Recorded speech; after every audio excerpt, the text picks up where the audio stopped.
ছাত্র জনতার আন্দোলনের পর ক্ষমতাচ্যুত আওয়ামী লীগের যাবতীয় কার্যক্রম নিষিদ্ধ ঘোষণা করে অন্তর্বর্তী সরকার। ওই দিন রাতেই ঢাকা সহ দেশের বিভিন্ন জায়গায় আনন্দ মিছিল ও মিষ্টি বিতরণ করা হয়। সেই ধারাবাহিকতায় এবার দলটির নেতাদের নামে গরু ও ছাগল জবাই করা হয়েছে। আজকে যে গুরুত্বপূর্ণ যে আয়োজনটা, এটা হচ্ছে আওয়ামী লীগের যে রাজনীতি, এই রাজনীতি নিষিদ্ধ করার পরিপ্রেক্ষিতে মানুষের ছাত্র জনতার যে আন্দোলন বা যে আনন্দ, এই আনন্দের বহিঃপ্রকাশ হিসেবে আজকের এই ফতেহের আয়োজন করা হয়েছে।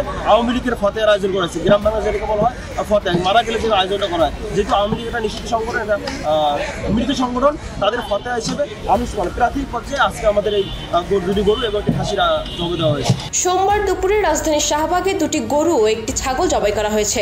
গণ আন্দোলনে ক্ষমতাচ্যুত আওয়ামী লীগের কার্যক্রম নিষিদ্ধ হওয়ার খুশিতে private university national association of বাংলাদেশের সদস্যরা শেখ মুজিবুর রহমান ও শেখ হাসিনার নামে একটি করে গরু এবং ওবায়দুল কাদেরের নামে একটি ছাগল জবাই করে। এর আগে গত 10 মে রাতে অনলাইন অ্যাক্টিভিস্ট, ব্লগার ও লেখক পিনাকি ভট্টাচার্য এক ফেসবুক পোস্টে জানান, আওয়ামী লীগ নিষিদ্ধের আনন্দে জিয়াফত হবে শাহবাগে। আমি টাকাটুকা জোগাড়ের দায়িত্ব নিলাম।